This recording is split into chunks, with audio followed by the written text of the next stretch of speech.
Hello everyone, this is hopefully the final video for the Unit 1 practice. I'm going to start by explaining some differences between prepositional verbs and phrasal verbs. And I'm going to explain it. I hope that this helps. But I have 3 sentences here. The first one is prepositional verb.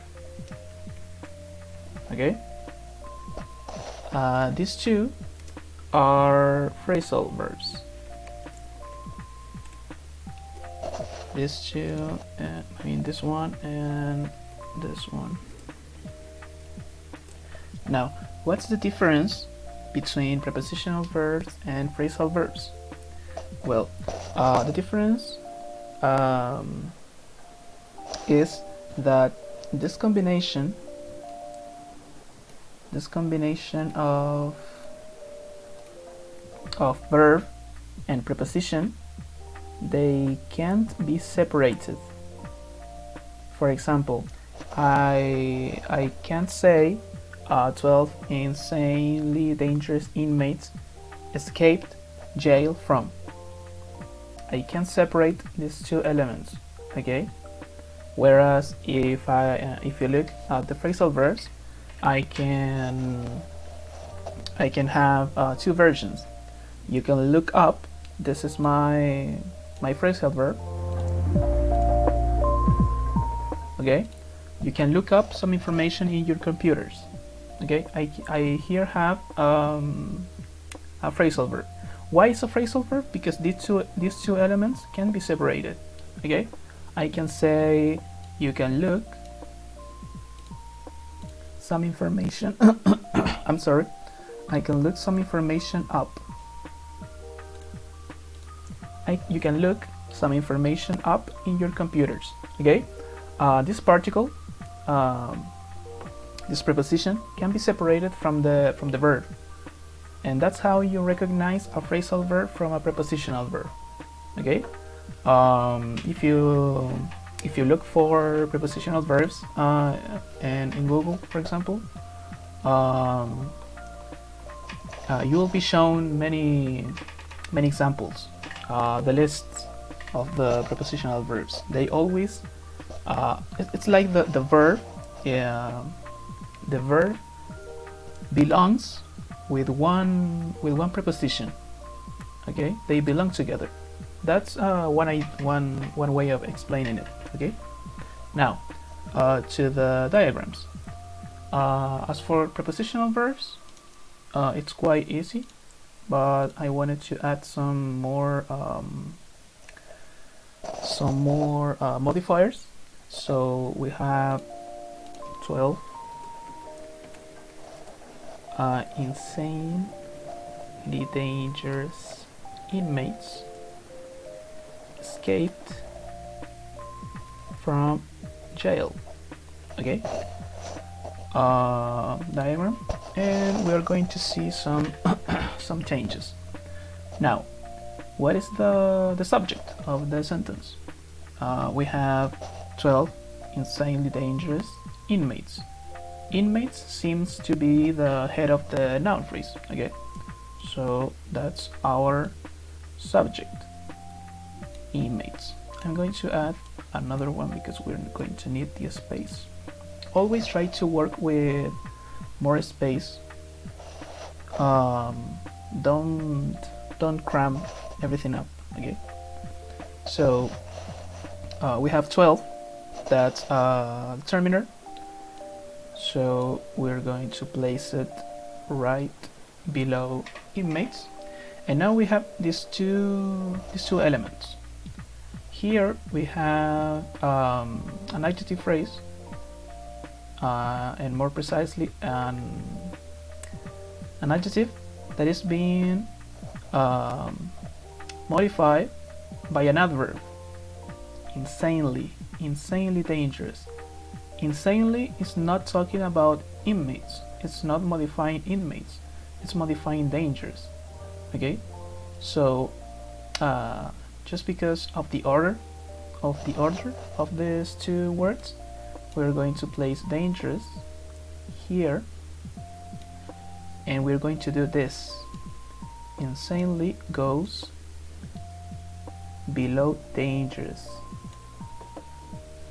as a modifier. Okay, you always do this because insanely it's not modifying inmates. I cannot do I can't no, I want to eliminate this one. I can do this because insanely it's not talking about inmates, it's talking about dangerous. Okay, so you have to place it below the corresponding word. So insanely dangerous inmates. Okay, so now for the verb we have escaped. And now we have our preposition. I'm going to add another one for space. Okay, now we have from. I should have just added one. Okay, we're going to place it here. As I explained before, escaped and from belong together. Okay, and from cannot be moved from this position. Okay, you can't say inmate escaped jail from. Okay, so that's how we know that this is a prepositional verb. Okay, and as always, we have the prepositional complement, prepositional object, as you have here, prepositional object. Okay, so we're going to place it as a noun. Remember that always nouns go horizontally in the diagram. Okay, so this is how you diagram a prepositional verb. Okay, you go this direction, and then you add the rest of the prepositional phrase. Okay, so you have to always analyze it that way. If you can separate the preposition from the main verb, you are dealing with a phrasal verb. If you can't, you are probably dealing with a prepositional verb. Okay, now for prepositional, for phrasal verbs, we have many variables.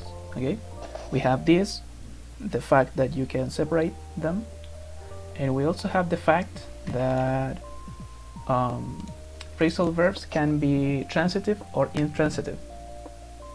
Okay, so for example, an intransitive phrasal verb can be wake up.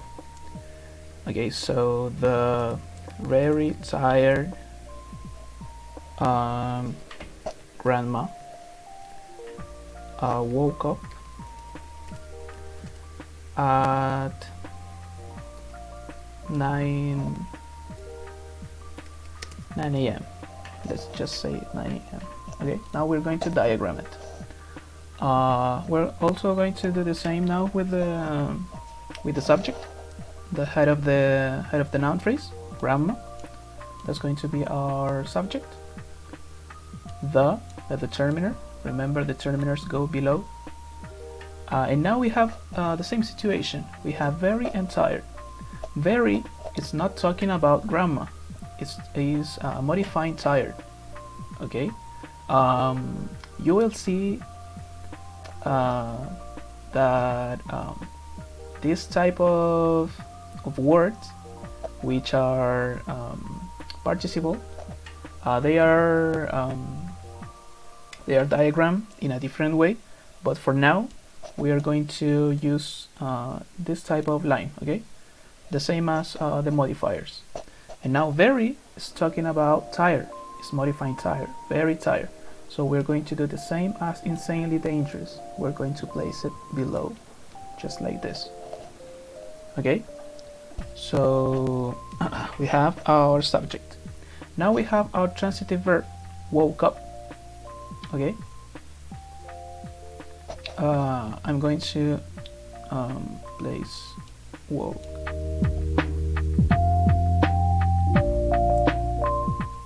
and up.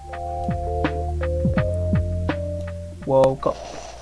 Now what is at 9 a.m.? You see the preposition and you see the prepositional object. Okay, prepositional object. Don't forget the names of the elements within the sentence. So now we have a prepositional phrase, but it is working as an adverb. It is answering the question, when did she wake up? At 9 a.m. So as an adverb, we have to place it below the verb. So we are going to do this. And let's see if I can do this. Nice, okay. And I'm going to add one of these. And we're going to do this. 9 a.m. Okay, that's how you diagram phrasal verbs. You don't separate the verb from the particle in this section. They stay together. Okay, so now as for the transitive, I'm going to use the example with it I have here. You can look up some information. So you can look up some information in your computer. I'm going to erase in your computer just because of the time. We have the subject, you. We have another element, which is the modal verb, which is adding modality. Okay, we have to do this, even though it may seem a little bit confusing. They all go in the same section. Okay, they don't separate, they go together. Okay, and now for transitive phrasal verbs, they have what we call a direct object. Okay, they have a direct object, and as for some, as a determiner, it goes below the corresponding noun. So we have you can look up. This is our phrasal verb, and we have the direct object, information, and determiner some. It goes all together here, and we have a direct object. Okay, something is being looked up, which is information. Okay, that's why you can have transitive and intransitive phrasal verbs. And that's going to be everything for the review of the first unit. I hope it helps in any way. So if you have any doubts, you know my email. So goodbye, have luck.